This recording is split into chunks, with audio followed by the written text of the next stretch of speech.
Buenas tardes a todos y a todas. Bueno, mi nombre es Gisela Verónica Fernández, soy la presidenta del Instituto Procesal Penal de la Asociación Civil Abogados Unidos.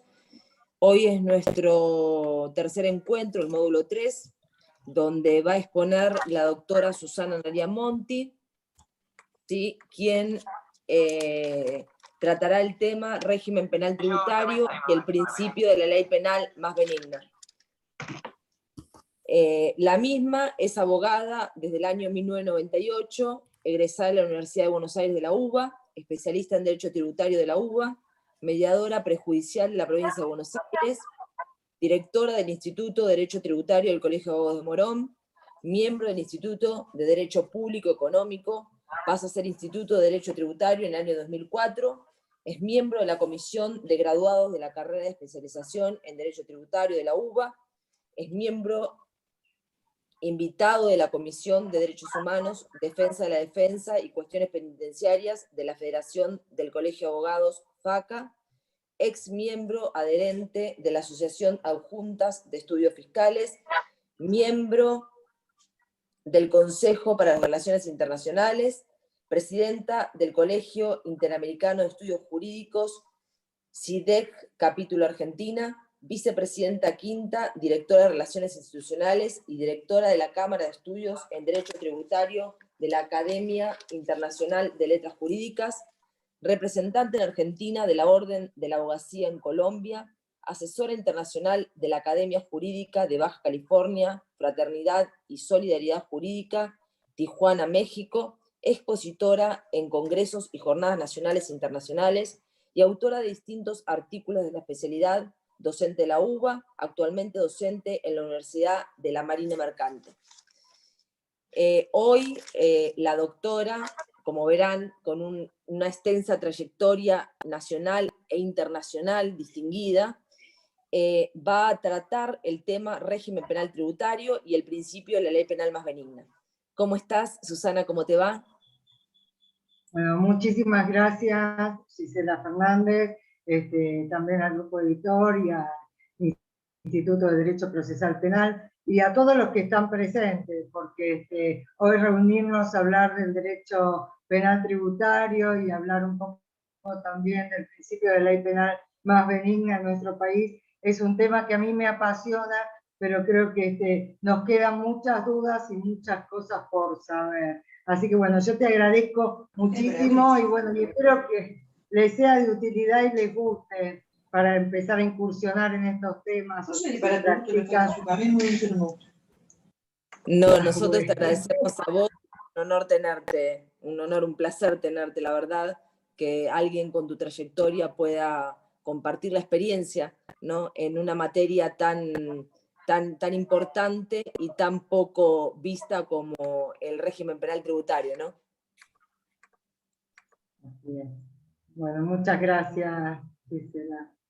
Si les parece, no sé si algunos ya tienen algún conocimiento en el tema o litigan en la materia, me gustaría comentarles también que el derecho penal tributario, si bien nace en el año 90, nosotros quienes hacemos derecho tributario partimos de una idea y de una ley nacional, que es la ley 11.683, que es la ley de procedimientos tributarios y que se aplica para todos los tributos nacionales. Aquí que cuando en el año 90 aparece la 23771, esta ley que era de carácter nacional tenía que ver pura y exclusivamente con estos impuestos nacionales. Nosotros sabemos hoy que con nuestra forma federal de gobierno tenemos impuestos nacionales, provinciales y municipales, en esos tres órdenes.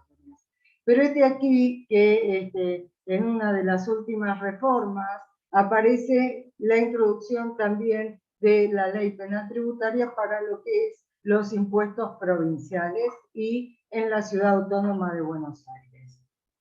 Es decir, que si bien muchos discuten si hay diferencia ontológica entre las sanciones y las infracciones contenidas en esta ley 11.683 y el régimen penal tributario, nos preguntamos dónde está la diferencia, si es simplemente por una cuestión de monto o si es por el tipo de sanción, porque nosotros sabemos que el régimen penal tributario implica la pena privativa de la libertad.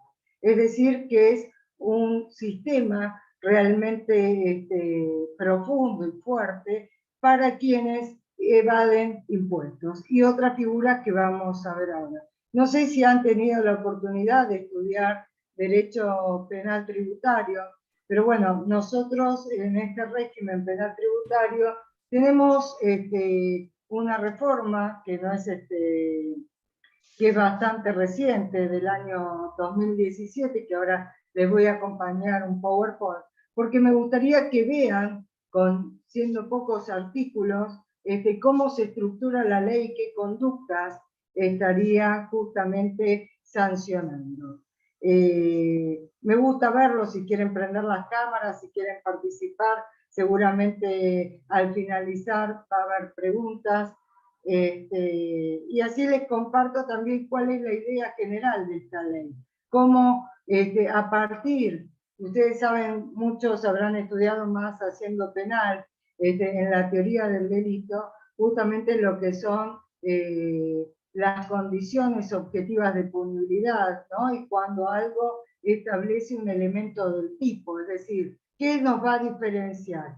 El evasor, quien quiere evadir, ¿va a tener en cuenta el monto evadido o no? ¿O solamente la conducta?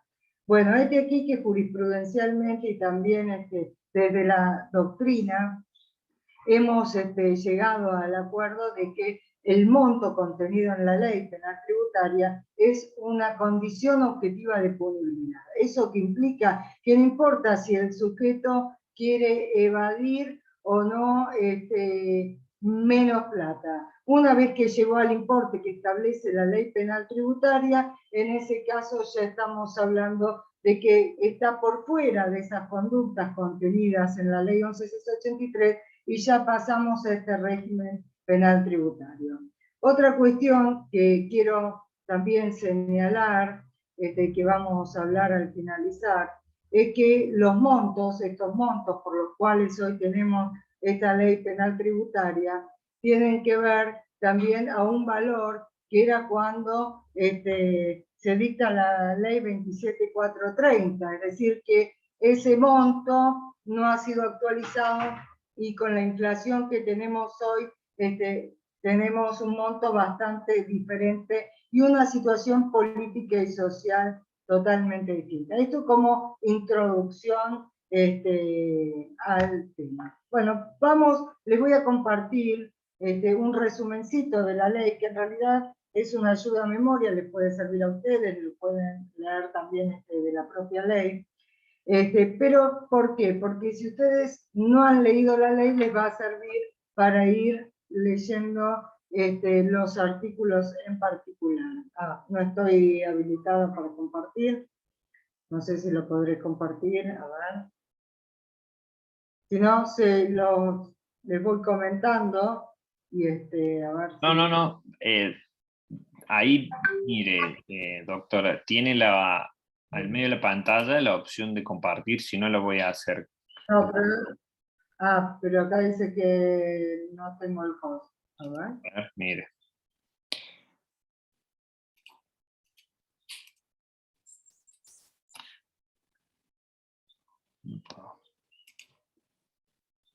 Está silenciada, doctor Monti. Okay. Ahí está. ¿No le deja compartir? No. Bueno, bueno, ahora le voy a nombrar como pasa. A ver si podemos. ¿Alguno litiga o algo en materia penal tributaria, o tiene experiencia en la materia o ha visto? A mí me gusta no. Bueno, entonces empezar de cero les va a venir bien como para tener esos conceptos frescos y ver de qué trata este tema en particular. Obviamente, para entender la ley penal tributaria y hablar de impuestos, si bien la mayoría de los jueces son penalistas, quienes van a entender el fuero penal económico que vamos a ver, para que exista derecho penal o derecho punible, tiene que haber hecho imponible, es decir, se debe de ver el impuesto, se debe haber configurado el impuesto. Es decir, que para ser buenos abogados penalistas en materia penal tributaria, tenemos que conocer las leyes del impuesto. Claro está que estos procedimientos penal tributarios se inician generalmente con una fiscalización, puede ser con una denuncia. Es importante lo que nosotros vamos a ver y que está contenido en la propia ley, que si bien el fisco puede decidir o no hacer la denuncia penal de acuerdo a determinadas circunstancias, que vamos a ver en la ley, en general hacen la denuncia penal tributaria cuando se da justamente el monto. Entonces, a mí me investigan, viene, por ejemplo, el inspector, me pide determinada información. Ojo con la autoincriminación, ¿no es cierto? Recientemente se ha dictado una resolución general, que es la 4838 de AFIP, donde obliga a informar la planificación fiscal. Entonces, yo tengo que informar al fisco cuál va a ser mi planificación fiscal, sobre todo si soy empresa multinacional o que opero con distintos países. Estas cuestiones implican que a veces esa información que damos al fisco se entrecruce o que pueda ser utilizada contra el propio contribuyente. Eso como para tener en cuenta de la importancia. Y si ustedes se van a dedicar a la materia penal tributaria, sepan que el procedimiento que se da dentro de la administración es sustancial, porque si mientras a mí el fisco me inspecciona, me pide libros, me pide información, resulta que yo puedo bajar el monto que me correspondería o voy aceptando ciertas liquidaciones. Bueno, vamos a ver que en ese proceso donde yo ofrezco prueba de testigos, pericial, técnica, lo que fuera, por ahí ese monto queda resumido o determinadas cosas no se comprueban o hay duda suficiente, entonces no corresponde hacer la denuncia penal y veremos si corresponde una infracción, ya sea por simple omisión o por defraudación.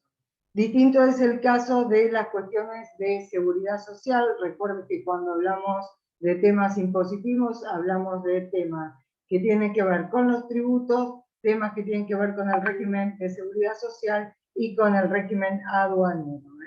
Y recuerden que esta ley es nacional, se aplica para los tributos nacionales y también para los provinciales y la Ciudad Autónoma de Buenos Aires. Ahí comparto. Ok, me sigue figurando lo mismo, que no puedo compartir. No sé si están ahí, si me escuchan. Bueno, ¿ahí se compartió? No. Bueno, volviendo al tema del derecho penal tributario, como les decía, tenemos los antecedentes, que es la ley 23771, que es del año 90, esta primera ley que era de evasión simple, que tenía una prisión de 6 meses a 3 años, ¿no? En realidad era realmente la última ratio y casi ni se aplicaba, sobre todo en materia aduanera estaba pensada. Después aparece la 24769, que es la ley, digamos, el corazón del derecho tributario. Ahí aparecen las primeras figuras de evasión simple, evasión agravada.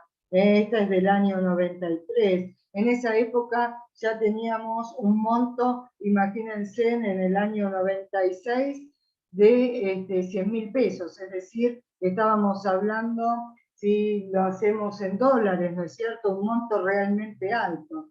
Hoy vamos a ver que es de 1,5 millones, pero ¿qué pasa con ese 1,5 millones? Si lo trasladamos a esa época ahora, el monto se ha reducido importantemente. Entonces, a ver, voy a hacer una prueba más, a ver si puedo, pero no me permite compartir. Yo les voy a compartir luego el PowerPoint, así ustedes lo pueden tener o ver. Bueno, esa ley, que era la 24769, tuvo algunas modificaciones. La 26735 y luego la 27430, que es la que vamos a ver hoy.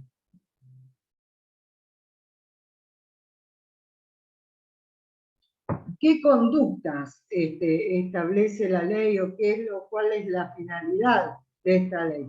Bueno, esta ley tiende justamente a sancionar con la pena de prisión de 2 a 6 años las acciones. Tengan en cuenta esto. ¿Quién? Mediante declaraciones engañosas, ocultaciones maliciosas o cualquier otro ardido engaño, sea por acción u omisión, evadir total o parcialmente el pago de tributos al fisco nacional o al fisco provincial o a la Ciudad Autónoma de Buenos Aires, como decíamos recién, siempre que el monto evadido excediera la suma de 1.500.000 pesos por cada tributo y por cada ejercicio anual, aun cuando el tributo fuera instantáneo o de periodo fiscal menor a un año. Aquí que es interesante este tema, porque la primer conducta, yo les decía recién, esta necesidad de esta condición objetiva de punibilidad, o sea, del 1,5 millones, requiere ardid o engaño por acción u omisión. Es decir, que si yo presento una declaración jurada, informo al fisco todo lo que tengo que pagar y todo, ¿ustedes creen que en ese caso corresponde la aplicación de la ley penal? Los estoy mirando a los que están con la cámara. Corresponderá, si yo informo al fisco, le digo, señor fisco, a mí me corresponde pagar tanto, presento la declaración jurada, pero resulta que no lo puedo pagar. ¿Me corresponde pagar? Me corresponde pagar. Pero digo, ¿voy presa o no voy presa? ¿Qué creen? Que no voy presa, exactamente.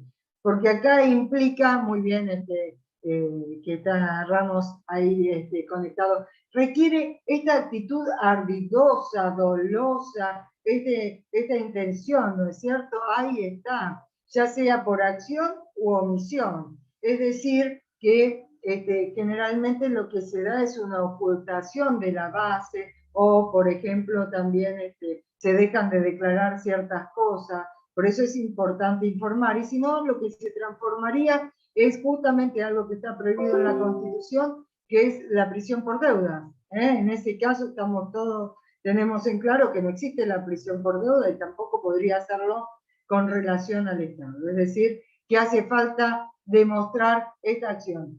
Y es tan simple demostrar esta acción. ¿Cómo hace el fisco para demostrar esta intencionalidad por parte del contribuyente? Bueno, justamente lo que va a hacer es, a través de este procedimiento de determinación de oficio en este tipo de delitos, porque vamos a ver que hay otro tipo de cuestiones como son cuando yo tomo fraudulentamente beneficios fiscales, o por ejemplo el tema de aportes y contribuciones, donde justamente, a ver, esperame un segundito, Gisela, no sé, a ver, espérenme un segundito que voy a ver si lo puedo compartir por WhatsApp.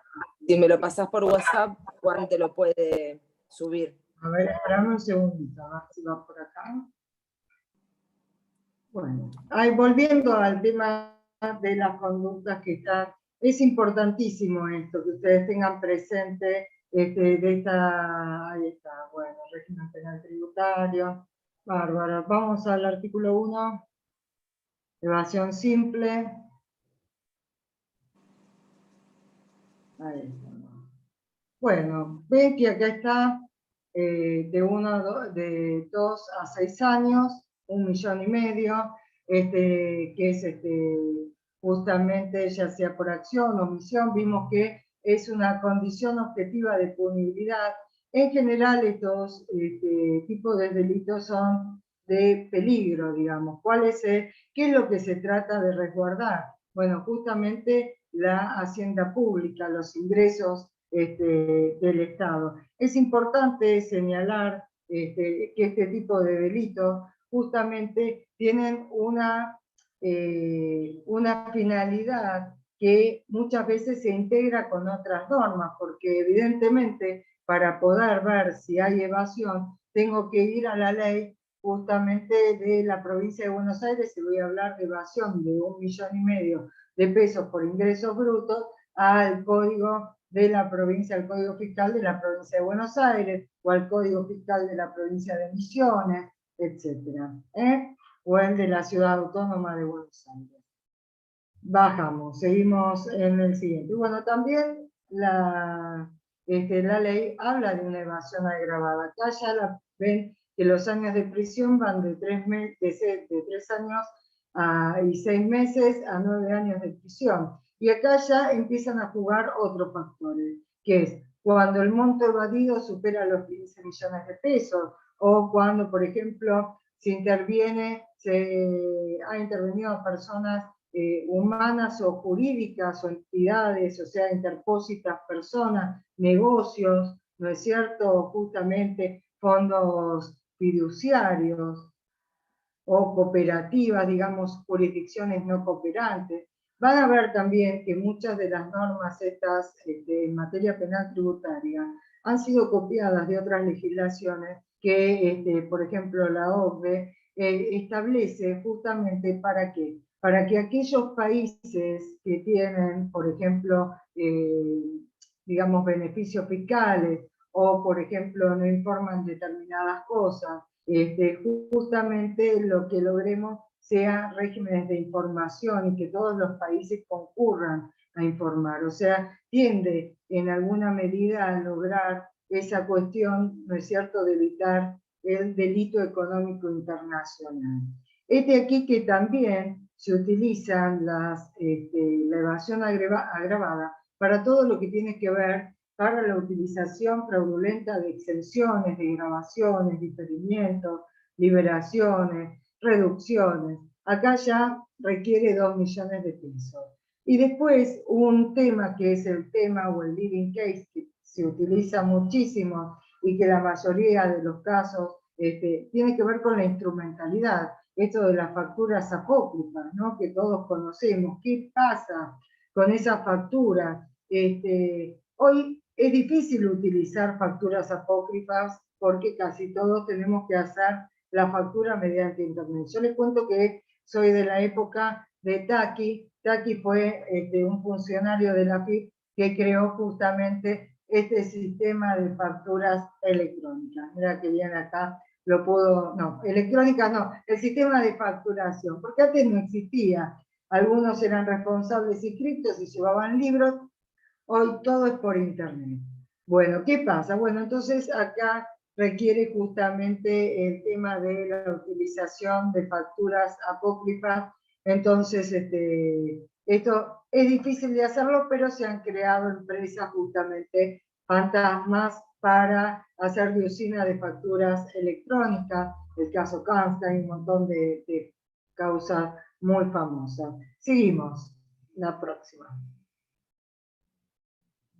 Esto tiene que ver ya con hasta ahora, esto que veíamos antes. En general, no hay disposición del Estado por eso se diferencia de otros tipos de delitos, porque no hay disposición patrimonial de parte del Estado para el contribuyente, sino que es el contribuyente el que deja de pagar al fisco. Sin embargo, cuando hablamos de aprovechamiento indebido de beneficios fiscales, acá en general hay cierta disposición por parte del Estado de bienes a favor de los contribuyentes. Entonces, la ley establece una pena mayor para quienes, siempre con declaraciones engañosas, ocultaciones maliciosas o cualquier otro ardid de engaño, si aprovecharon, percibir o utilizar indebidamente reintegros, recuperos, devoluciones, subsidios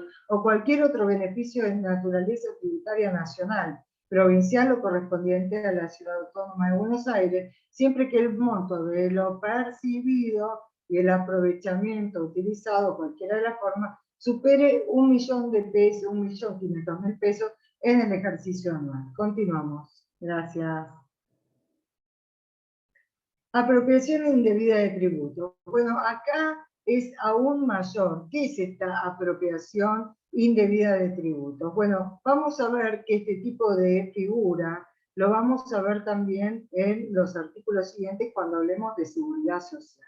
La apropiación indebida de tributos tiene que ver cuando yo, por ejemplo, retengo o percibo y no deposito. Aquí que el tema es que dentro de los 30 días de vencido el plazo para ingresar el tributo, yo no lo deposito y son 100.000 pesos, puedo ser sancionado con la pena de prisión de 2 a 6 años. Miren acá cómo este delito que estaba pensado para los grandes evasores, justamente con montos importantísimos, que vimos que con la inflación hoy en día ya cada vez es más chiquito y es para la gran mayoría, estamos hablando de un monto ínfimo, un monto de 100.000 pesos. Ojo con esto, si bien es por cada mes. Pasamos al siguiente. Gracias. Doctora, ¿puedo hacer una pregunta? Sí. ¿Cómo le va? Buenas tardes. ¿Por qué se usó un monto fijo y no algún tipo de referencia Porque variable? No sé no, cómo sí, decirlo. está creado, digamos, están obligados a establecer este monto y después lo vamos a ver en el fallo Vidal, que se creó justamente en esta ley, un monto como para ir actualizándolo, pero no se ha hecho. Entonces, siguen estos montos y tenemos claro, de los legisladores. Perfecto, ahí estamos. Esas son las cuestiones que nos hacen tanto ruido y nos duele tanto a quienes pensamos en los grandes evasores, en Al Capone, porque yo cuando estudié pensé en estas leyes, como ustedes saben, que Al Capone fue preso justamente por evadir impuestos, ¿sabían, no? Esa historia. Bueno, seguimos. Evasión simple, recursos de la seguridad social. Acá, fíjense que también tenemos de 2 a 6 años, bueno, en neutrales la de estupefacientes, otro tema, otro gran tema que requiere un cambio de mentalidad, ¿no? Dice, será reprimido con prisión de 2 a 6 años el obligado que mediante declaraciones engañosas, ocultaciones maliciosas o cualquier otro ardid engaño, totalmente o parcialmente, al Fisco Nacional, Provincial o de la Ciudad Autónoma de Buenos Aires, el pago de aportes y contribuciones o ambos conjuntamente correspondientes al sistema de seguridad social, siempre que el monto válido excediere la suma de 200.000 pesos. Antes, este importe estábamos en 10.000 pesos, así que imagínense, luego se cambia a 20.000, luego salen un montón de moratorias y planes de facilidades de pago, los cuales si yo pagaba, se extinguía la acción penal, pero las causas siguieron, porque, vamos a ver, justamente se discutía si este principio de ley penal más benigna se aplicaba al importe o no. Bueno, imagínense hoy 2.000 pesos para quien tiene una pyme y tiene que pagar sueldos. ¿Cuánto puede significar 200.000 pesos de aportes y contribuciones que retiene o que percibe y que no los deposita? Bueno, en realidad el problema se presenta justamente cuando retengo y no deposito, que vamos a ver en el artículo siguiente, a ver si lo tenemos ahí, seguimos acá. ¿Tenemos? ¿Se puede? No, se me fue el... Ahí estamos. Acá también tenemos esta cuestión, cuando ya las sumas son mayores, porque ya entramos en el juego de los 3 años y 6 meses contra 9 años de prisión. Entonces, también procesalmente, esto va a tener cuestión a ver si puedo llegar a tener una prisión preventiva. No es un tema menor, es un tema muy grave, que hay que tener presente. Entonces, ¿qué pasa? Es importantísimo presentar las declaraciones juradas, como decíamos en un momento, y justamente tratar en estos casos, porque es de retención, de no solamente presentarlas, sino también de pagarlas, porque acá justamente lo que se da es esa retención indebida. El monto, dice, se aplicará la pena de prisión o se elevará de 3 años a 6 meses y 9 años, cuando en el caso del artículo 5, sea el anterior, por cada comprobante se den estas siguientes cuestiones. El monto evadido superare la suma de 1.000.000 de pesos, hubiere venido persona o intervenido interpósitas personas, personas jurídicas, digamos. Acá hay otro aspecto que, como no sé si me va a dar el tiempo, quiero que tengan presente, y es el tema cuando nosotros tenemos sociedades. En el derecho tributario existe un principio rector que es el principio de interpretación del hecho tributario. El hecho tributario, digamos, más allá del nombre que yo le dé, hay un principio rector, como les decía, que es el corrimiento del velo societario, y lo que se va a estar en cuenta, o se va a tener en cuenta, es la verdadera intención económica, más allá del nombre que les hubiese dado a las partes. Lo mismo ocurre con las sociedades, por ejemplo, me ha pasado en un montón de casos donde figura, por ejemplo, gerente o director de acuerdo a la sociedad, y resulta que es el que nosotros conocemos como el hombre de paja, un prestanombre, y no es el real dueño de la empresa. Entonces, ¿qué pasa en esos casos? ¿Quién responde? En materia de seguridad social se da mucho que la denuncia se hace a partir de la denuncia laboral. Es decir, que habiendo un juicio laboral o un empleado que ha sido despedido o en una situación que tampoco ha verificado que se le hayan hecho los aportes, vaya a hacer la denuncia ante el fisco, ¿no? O la puede hacer directamente la denuncia penal. ¿Qué pasa? En esos casos, justamente, el juez empieza a investigar y por más que yo tenga una sociedad, si se demuestra que el verdadero dueño es otro, bueno, no va a tener ningún problema en justamente procesar a quien era el verdadero dueño, o aplicar, aparte de estas normas que vamos a ver cuando hubiere varias personas, la asociación ilícita, que también podría ser aplicada, porque son 3 o más. Hay un montón de cuestiones que se dan también con la ley penal tributaria, ¿no? Que tienen que ver al derecho penal y procesal común. Así que bueno, también dentro de la evasión agravada teníamos, bueno, la anterior, no importa, cuando se utilizó fraudulentamente exenciones, desgravaciones, etc. Y aquí está, gracias, ahora sí, que también antes era el artículo 9, creo, y 7 de la ley 24.769. A ver. Sí, la siguiente.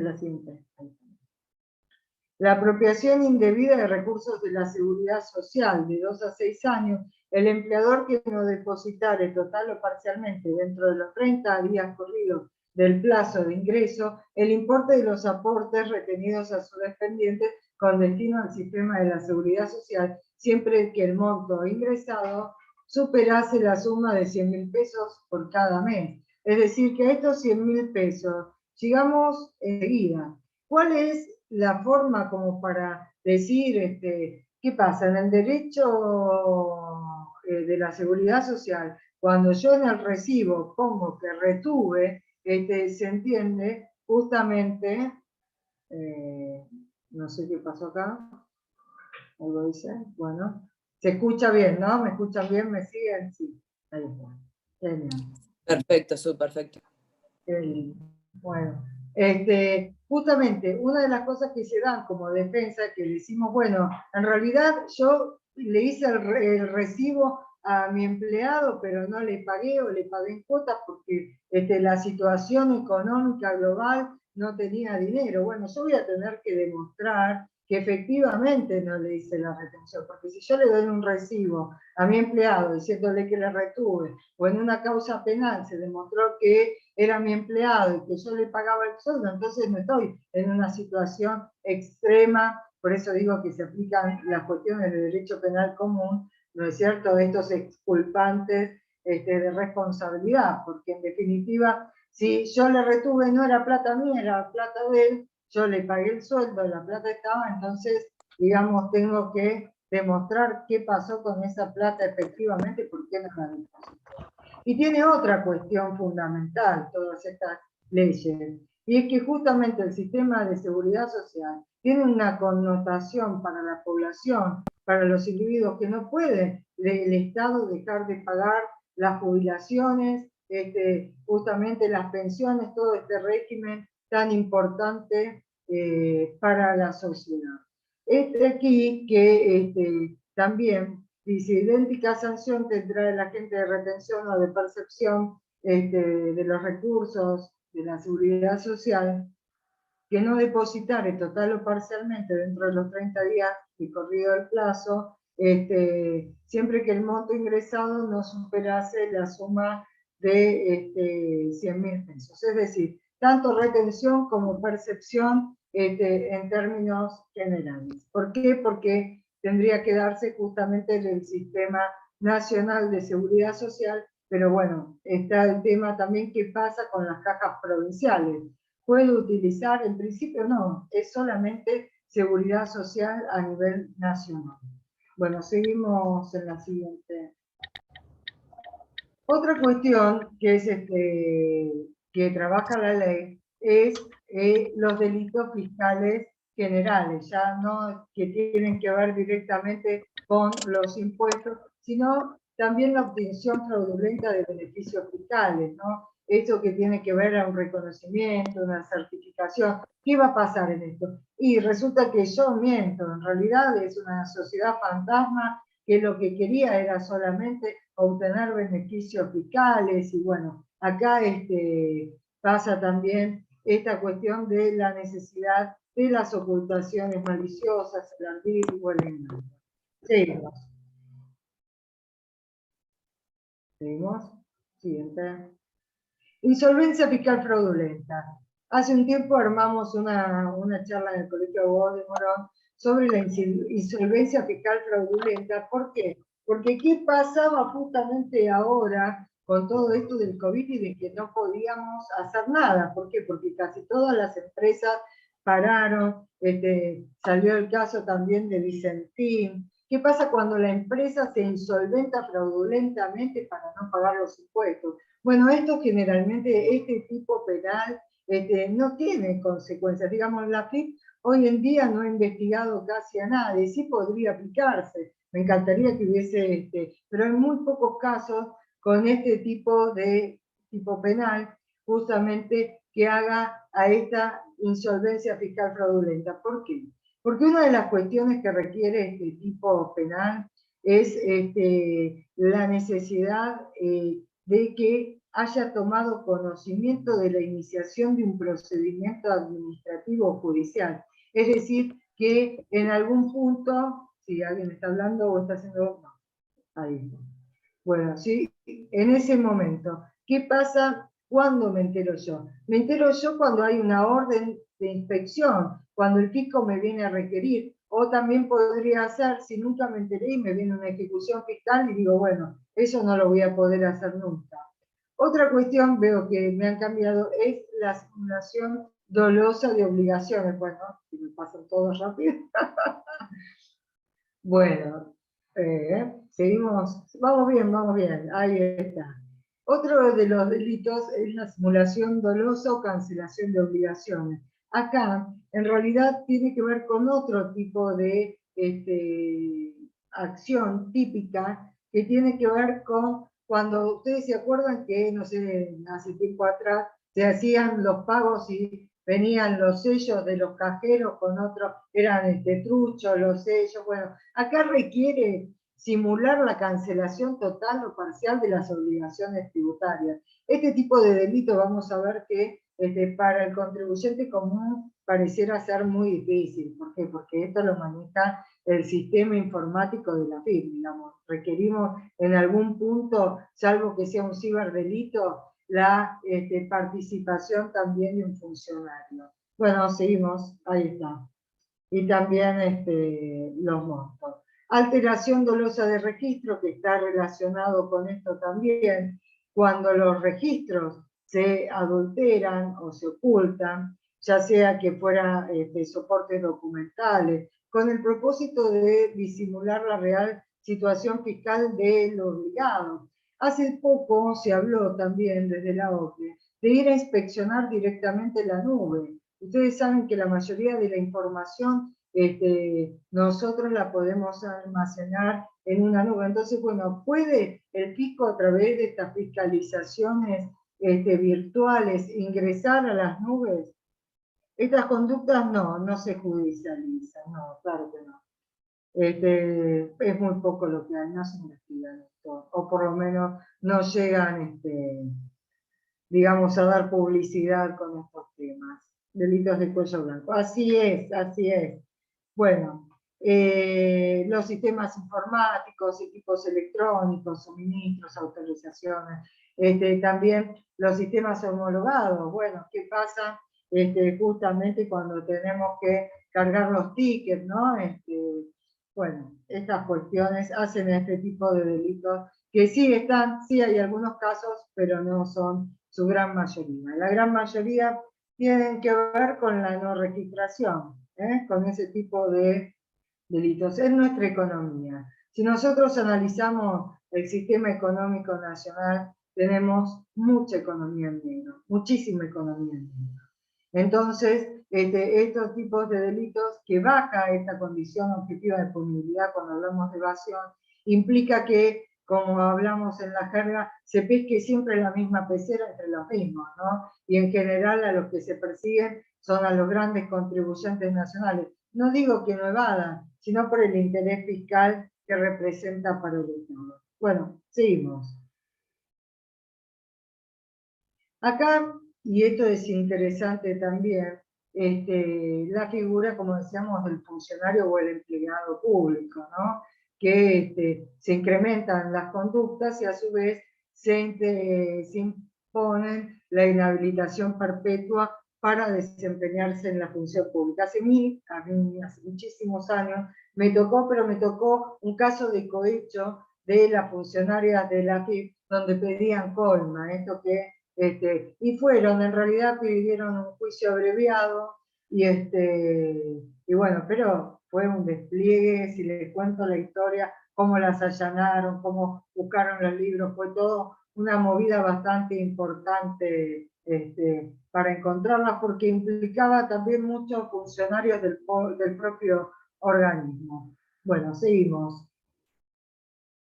Es toda una estructura. Bueno, esta ley en realidad introduce algo que los penalistas se agarraban la cabeza. ¿Por qué? Porque nosotros cuando hablamos de derecho penal, hablamos de derecho penal de autor, de la persona física. ¿Desde cuándo se pena a la persona jurídica? ¿Es posible hablar de penar a la persona jurídica? Bueno, hoy en día, esto que hace 5 o 6 años o 10 años se discutía tanto en todos los niveles, esto ya hoy no se discute más, porque hoy ya aparece hasta el compliance, aparece la responsabilidad jurídica de la persona, la responsabilidad penal de las personas jurídicas, y tiene que ver con el tráfico de influencia, tiene que ver con un montón de cuestiones que hacen justo cuando yo, persona jurídica, soy utilizada como medio para obtener beneficios, ¿no?, ante el Estado.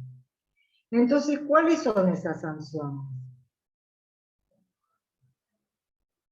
Esas sanciones son desde la suspensión total o parcial de actividades, hasta 5 años, dice la ley, la suspensión para participar en concursos o licitaciones de obras y servicios públicos con el Estado. Actualmente se está pensando en modificar la ley de obras públicas, la pérdida o suspensión de los beneficios estatales, la publicación de un extracto de la sentencia con la condenación en costas a la persona de existencia ideal, o sea, esta muerte pública, ¿no?, de conocimiento, cuando en realidad estas sociedades, en su gran mayoría, fueron creadas para esto, pensémoslo, en su gran mayoría. Ahora, no implica, y hablando de participación, y hablando también del corrimiento del velo, que muchas veces lo que se ve es que justamente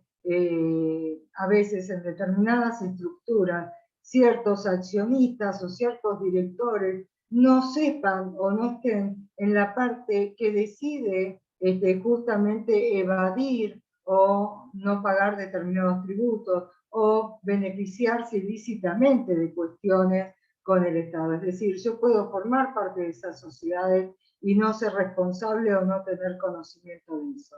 Por ejemplo, esta ley de responsabilidad de las personas jurídicas, que no tiene que ver exactamente o sí se relaciona con la ley penal tributaria, bueno, esta no comprende los municipios. Acá veo que pregunta, no es para los municipios. Esta ley es solamente provincial y nacional. ¿Por qué era nacional? Todavía la parte provincial genera dudas si bien se va aplicando. Lo que pasa es que los juzgados que conocen estas cuestiones no son juzgados preparados. Y vuelvo a decir, la mayoría son penalistas y les vienen estas causas que nada tienen que ver con su especialidad, con su preparación, no saben de impuestos. Quienes justamente hacen las pericias en provincia de Buenos Aires a veces son de la fuerza de seguridad, que son contadores que tampoco están especializados en la materia. Entonces traen muchas cuestiones. También en materia de sanciones a la persona jurídica, se ha hablado de la muerte de la persona jurídica, o sea, de la baja como sociedad. Ahora pensemos que el fisco en un montón de casos puede dar de baja la QUIC. Entonces, si el fisco a veces sin un procedimiento de defensa nos da de baja el juicio, ya la sociedad ya no la deja funcionar más. No para la evasión de impuestos, para otros procedimientos, pero suele ocurrir. Seguimos. Procedimientos administrativos y penales. ¿Saben? Otra cuestión más que se da en el derecho penal tributario y en el derecho tributario en general. Y es la cuestión de que nosotros por ahí tenemos un procedimiento de determinación de oficio que me están investigando a ver si debo o no debo los impuestos, y a la misma vez me están iniciando una denuncia penal, o a la vez un procedimiento de concursos y quiebra, donde puede llegar a ocurrir que sin que esté hecha la denuncia penal como corresponde o el procedimiento, o por ejemplo se haya abierto a instrucción y haya un procesamiento, resulta que yo estoy peleando en el tribunal fiscal si corresponde o no la deuda, y resulta que la Cámara revierte la determinación de oficio y dice que no hay deuda tributaria. Para todo esto puede estar yo procesado o puede ser que me hayan verificado. O sea que este escándalo jurídico puede darse en materia tributaria. Es una cuestión que todavía está pendiente, que no está del todo aceitada, como quien diría. Y es así que otra cuestión que es interesante, que se modifica en esta ley, es que el fisco no en todos los casos hace la denuncia a través de una determinación de oficio. ¿Qué es la determinación de oficio? Es el acto típico tributario, es un acto administrativo para quienes conocen el derecho administrativo fundado por un juez competente, motivado, donde se produjo prueba, donde el contribuyente tomó conocimiento, donde pudo presentarse con un abogado, ejercer su derecho de defensa. Es así que dice que aun cuando se encontraren recurridos los actos respectivos, el fisco, viste acá, dice, el organismo recaudador formulará denuncia una vez dictada la determinación de oficio de la deuda tributaria, es decir, agotada la instancia administrativa o resuelta en sede administrativa la impugnación de las actas de determinación de deuda de recursos de seguridad social. Así se llama. Mientras en tributario es determinación de oficio, seguridad social se denomina acta de determinación.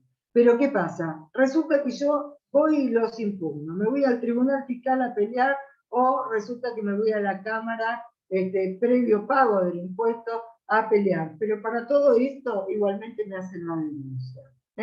En aquellos casos en que no corresponda determinación administrativa, que generalmente se da cuando tiene que ver con la devolución, con los reintegros, con los beneficios, no es una cuestión donde se analiza la materia sustancial del hecho imponible, sino otras cuestiones. Se dice que hay que hacer la denuncia una vez formada la convicción administrativa de la presunta comisión de un hecho ilícito. Eso generalmente lo pide el juez o el fiscal justamente para poder hacer la denuncia correspondiente. En ambos supuestos deberá mediar decisión fundada del correspondiente servicio jurídico. Ustedes saben que los actos administrativos requieren justamente el dictamen de los servicios jurídicos. En este caso, ¿quién es también para tener en cuenta? El Procurador General del Tesoro de la Nación es quien debe decir en determinados casos, y esos dictámenes darse a conocer en forma obligatoria para todo el cuerpo de abogados del Estado. Sin embargo, a veces el fisco dice cosas sin tener en cuenta estos dictámenes del Procurador General. Entonces, ese dictamen jurídico tiene que estar y tiene que justamente cerrarse la convicción de la administración. ¿Y esto por qué? A ver, ¿ustedes por qué creen que es tan importante esto? Porque si resulta que yo, fisco, no estoy seguro de qué estoy determinando de las pruebas que tengo, ¿qué es lo que va a hacer? Y va a ser incurrir tanto al contribuyente como al Estado propio en un excesivo rigor manifiesto, haciendo una denuncia, pero en definitiva generando gastos para el Estado, gastos y posiblemente también podrían darse daños y perjuicios.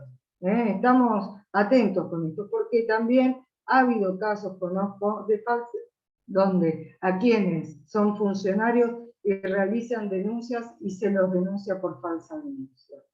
Entonces, termina este artículo, bueno, vamos al 19, no importa, cuando dice que la denuncia fue formulada por un tercero, el juez remite los antecedentes. ¿Se acuerdan que yo les decía de este empleado? También se da en los casos de divorcio, donde resulta que la mujer no conocía realmente cuáles eran los bienes de la sociedad conyugal y estaban ocultos. Bueno, en esos casos el juez remite los antecedentes para que en un plazo de 120 días se haga una verificación, una determinación de la deuda. Realmente quien tiene toda la información del Estado es el fisco. El fisco tiene más información que nadie, y aparte información internacional por el entrecruzamiento de datos. Es decir, que puede tranquilamente llevar adelante esas denuncias. Bueno, las excepciones, seguimos. Excepciones. El organismo recaudador no formulará, esto es importantísimo, porque este poder de decidir se ha discutido muchísimo, y lamentablemente sí tendría que el Estado acompañar a los funcionarios que realmente fundándolo no hicieran la denuncia penal. ¿Por qué? Porque como vamos a ver y vamos a decir siempre, el derecho penal es la última ratio. Entonces, si lo que tiene que hacer el fisco es recaudar, digamos, la intención del fisco no es que la gente vaya a presa. Les voy a ser sincera, a quien evade prefiere ir preso que pagar los impuestos. Ténganlo presente eso.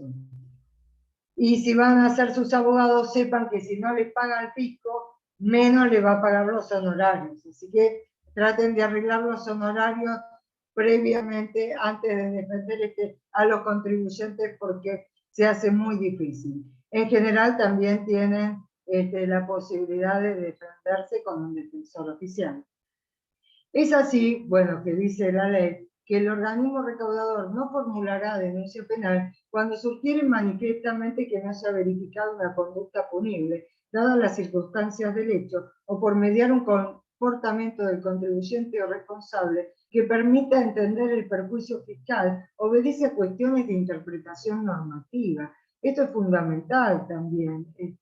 Imagínense con el tema del aporte solidario, bueno, o cuestiones de aplicación justamente que tienen que ver por el ajuste por inflación, ¿no?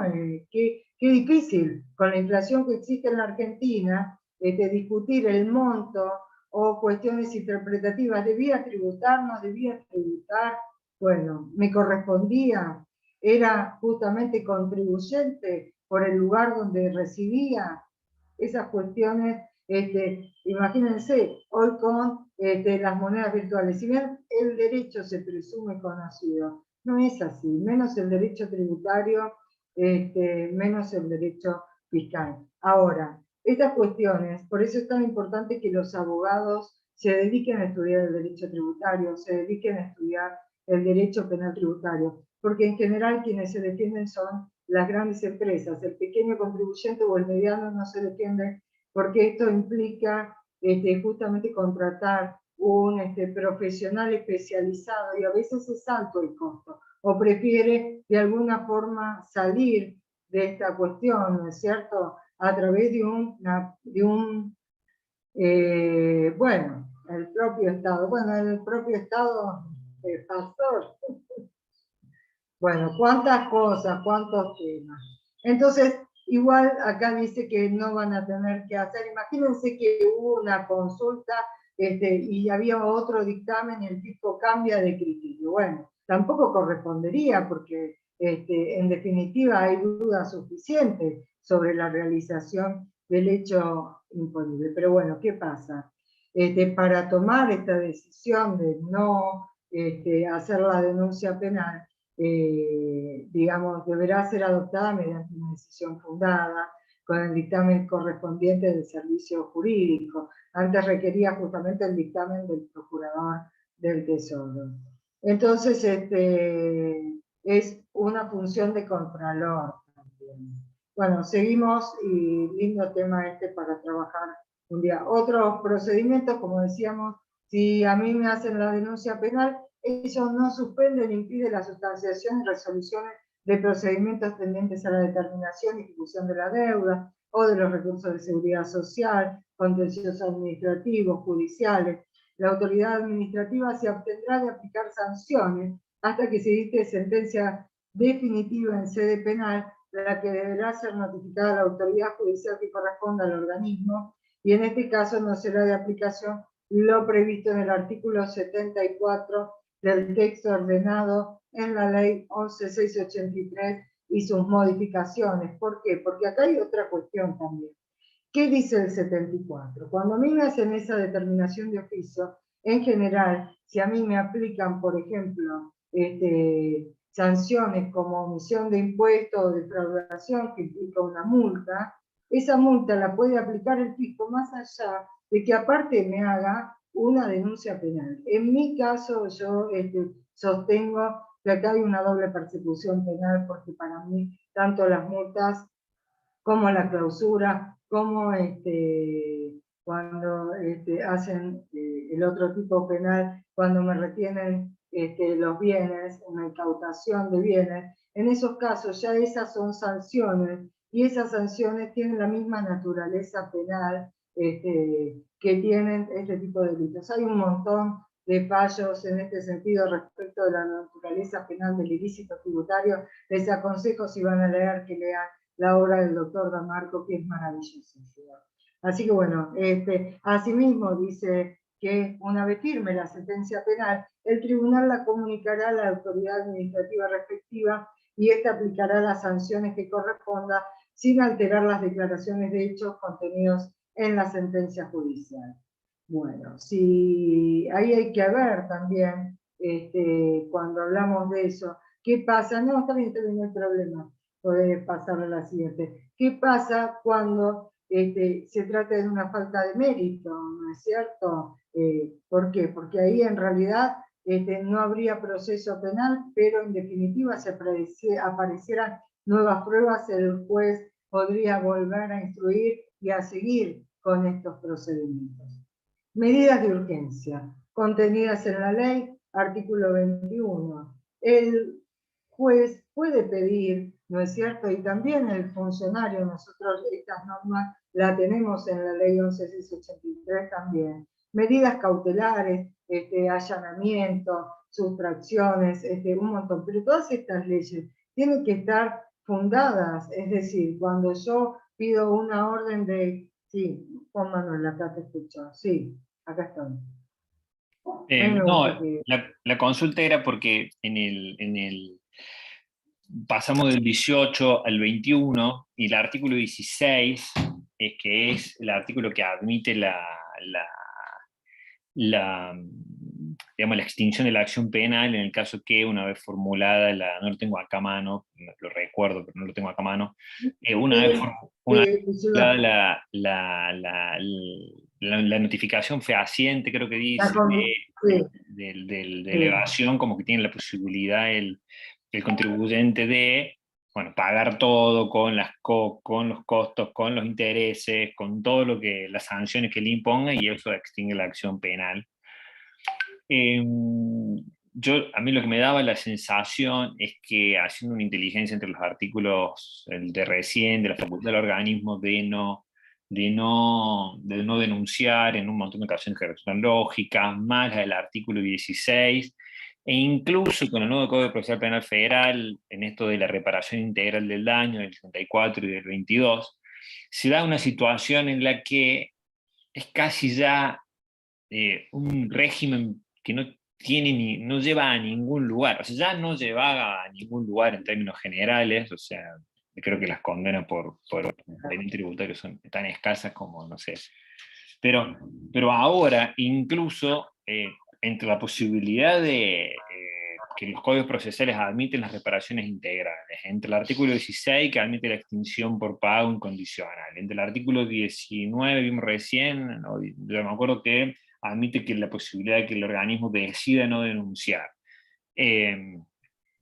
Tengo la sensación de que vamos hacia un derecho penal tributario que no tiene mucho sentido de su existencia, porque se resuelve todo casi, no sé, antes en ser administrativo o en ser penal inicialmente, es más, no sé, como para asustar, y también un derecho penal tributario selectivo, porque aquel contribuyente que denunciado no puede integrar el dinero que se le reclama, contra ese sí seguimos el proceso penal. Bueno, no sé, quería darle la apreciación. Aprovecho, mira, tan lindo lo que decís, porque en definitiva, para hablar del régimen penal tributario podemos hablar un montón, pero acá se juntan un par de cosas de las que vos decís. Yo creo que yo que era mediadora, ¿no? Y el derecho penal, vos viste que va cambiando, ya no es más la visión, digamos, sancionatoria, sino que estamos hablando también de muchos casos de este tipo de delitos económicos de un derecho penal restaurativo, es decir, tratar de restaurar la situación, ¿no? El daño provocado. Aquí, que en la administración tributaria, que es una materia que estudian los administradores, la administración lo que busca es lograr que el cumplimiento voluntario de la obligación tributaria, es decir, que cada sujeto pague voluntariamente el impuesto que le corresponde pagar.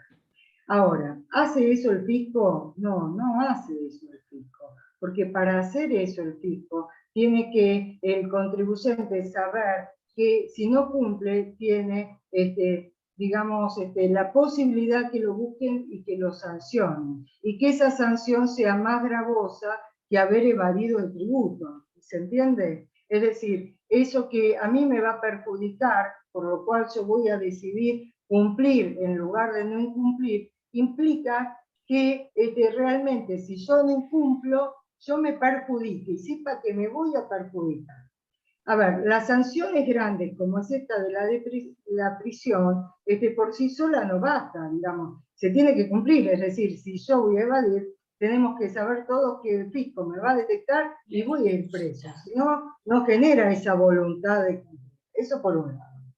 Segundo lado, constantemente vemos no solamente la salida de estos sistemas, sino también los planes de facilidades de pago que también tenían incorporadas la posibilidad de que el contribuyente pague y se extinga la acción penal. Sin embargo, como hay un grupo muy duro dentro del Poder Judicial y dentro de los fiscalistas, y es que el que evadió vaya sí o sí preso, tenemos los dictámenes a los cuales yo me iba justamente a referir, el de Righi, toda esta modificación, por eso aparece este fallo Vidal, que decían que más allá que esta ley dijera justamente que deroga la ley anterior, o sea que no podemos decir en definitiva que se cambió el sistema y que es todo un bloque de legalidad que viene a ocupar el otro y que al modificarse los montos justamente establece otra condición y que es mucho más benigna porque esa conducta que estaba justamente tipificada ya no está dentro del tipo penal.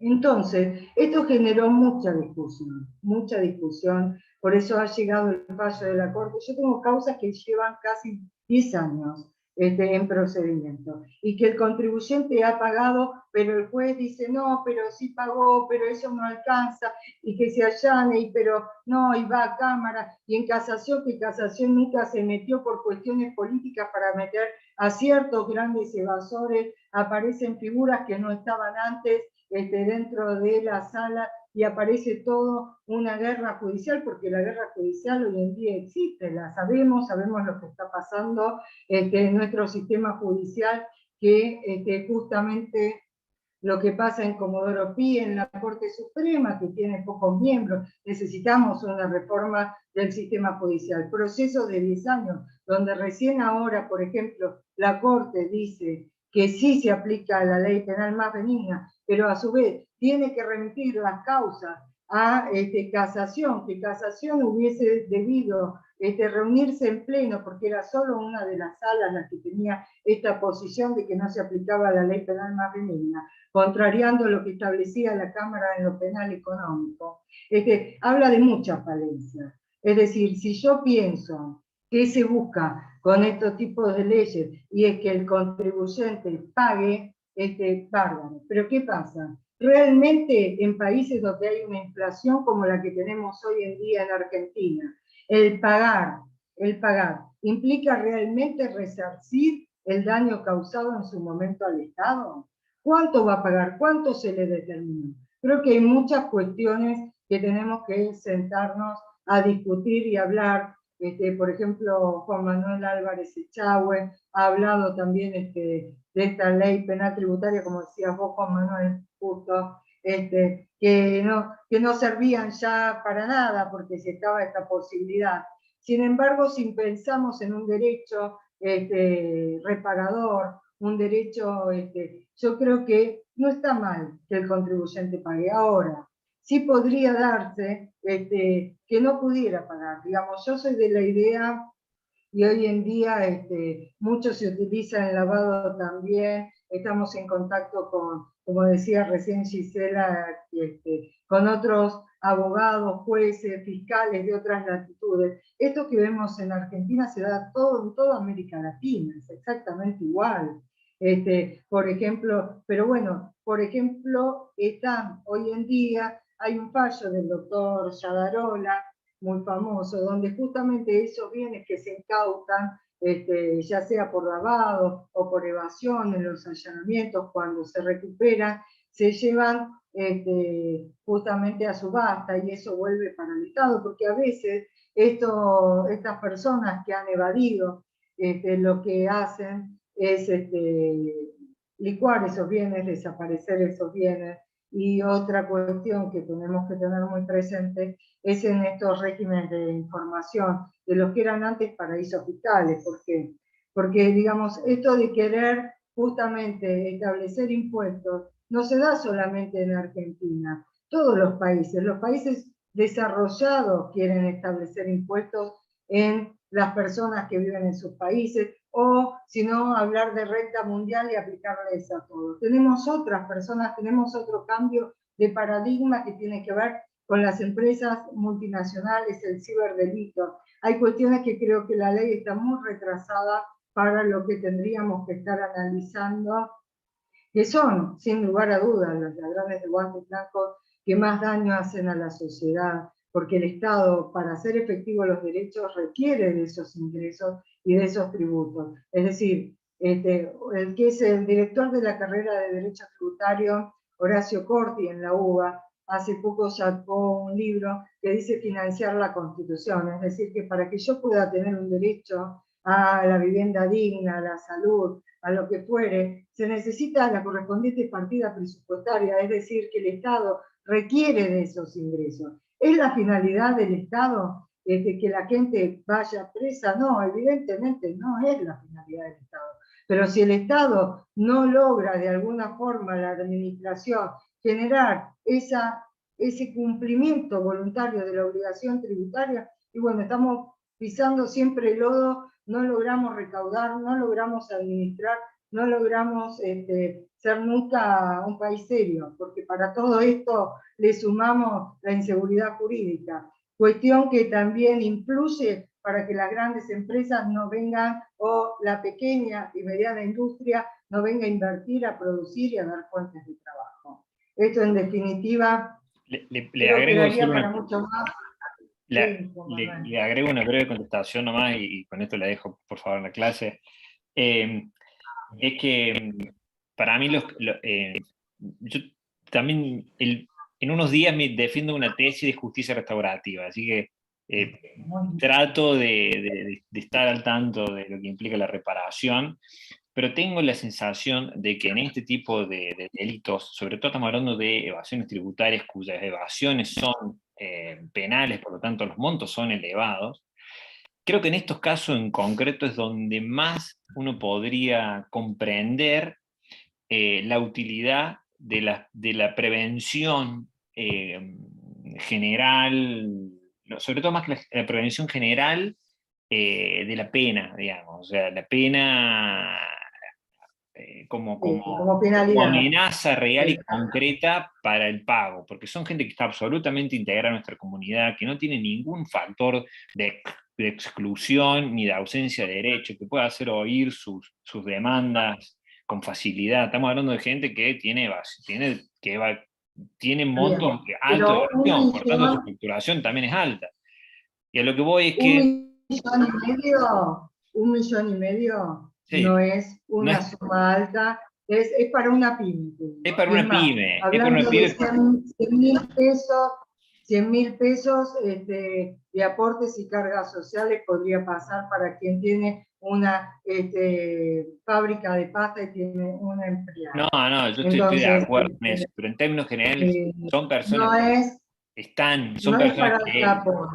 pero son personas que de alguna manera están integradas a la comunidad, no están excluidas, o sea, no tienen ausencia marcada de derecho. Entonces por ahí me parece que en estos casos, bueno, las finalidades de la pena podrían tener más utilidad, lo que pasa es que están tan desvirtuados los procesos penales, que evidentemente el derecho penal no llega y no tiene la capacidad de tener ningún tipo de influencia casi en la obligación, ¿no?, del pago. Pero bueno, es mi... Lo que pasa es que si pensamos que se va a evadir menos, volvamos a decir que lo que queremos acá es que se recaude. Es la finalidad. Evidentemente. No es lo que pasa es que si lo metemos en el derecho penal, la finalidad está trastornada, digamos. Me encanta porque ustedes justamente son penalistas y procesalistas, cosas que yo amo infinitamente, porque bueno, pero sigo pensando en la última ratio. No sé si, Gisela, vos querías hacer alguna pregunta más. Yo tengo que ir a dar clases, no obstante, les paso el material, les paso el fallo Vidal, que es preciosísimo. Esto es un resumen de la ley, así que tampoco es que con esto van a estar mucho en profundidad. Ves que dice deroga la 24769. Bueno, y la competencia. Antes teníamos los jueces específicos en penal tributario, bueno, pero luego se volvieron a unir con los jueces en lo penal económico, que tienen también delitos federales, que tienen que ver con el lavado, con el tráfico de armas, con un montón de cuestiones más. Y ni que hablar, como decíamos recién, en las provincias, ¿no?, o en el orden nacional, en todo el país. Así que bueno, no sé si alguna pregunta. Ahí está el fallo. Bueno, ese fallo que les decía recién, que bueno, no, lo estuvimos chequeando, pero que es para leer íntegro, totalmente. Me encantó, yo aplaudo de ese fallo. Ahí está. Bueno, Susana, un orgullo, la verdad. Te agradecemos de parte de la Asociación Civil de Abogados Unidos y de mi parte por tenerte, y la verdad que es un tema que da para muchísimo, así que nos gustaría volver a tenerte en una próxima, ¿sí? La verdad que es un tema que es muy amplio para hablar y que es un tema que tampoco está tan explotado y tan poco manejado por abogados que se perfeccionen en esto como vos. Así que bueno, nada, un placer tenerte y bueno, te mandamos un abrazo enorme a la distancia y muchísimas gracias a todos y todas por su tiempo y por conectarse, y vamos a pedirle a la doctora a invitarla nuevamente, ¿sí?, para poder seguir debatiendo el tema. Bueno, muchísimas gracias, Gisela, a todos los que están, también me pueden ubicar cuando quieran, cada tema en particular, y como decías vos recién, crear esta semillita en todos nosotros, en los abogados, no solo como abogados, sino también como ciudadanos, ¿no? estas preguntas, bueno, ¿y qué pasa con el Estado? ¿A dónde van los fondos? Estudiar también un poquito la ley de presupuesto, seguir estas cuestiones que es tan importante. No les digo ahora que tenemos que pagarle al Fondo Monetario, pero también contribuyen al futuro de nuestro país. Así que bueno, Gisela, agradecidísima a ustedes y a su disposición para los que gusten. Un cariño enorme, Su. Un cariño enorme. Muchísimas gracias a todos por participar. Les mando un cariño enorme a todos a la distancia, a todos y a todas. Hasta luego. Hasta luego. Gracias.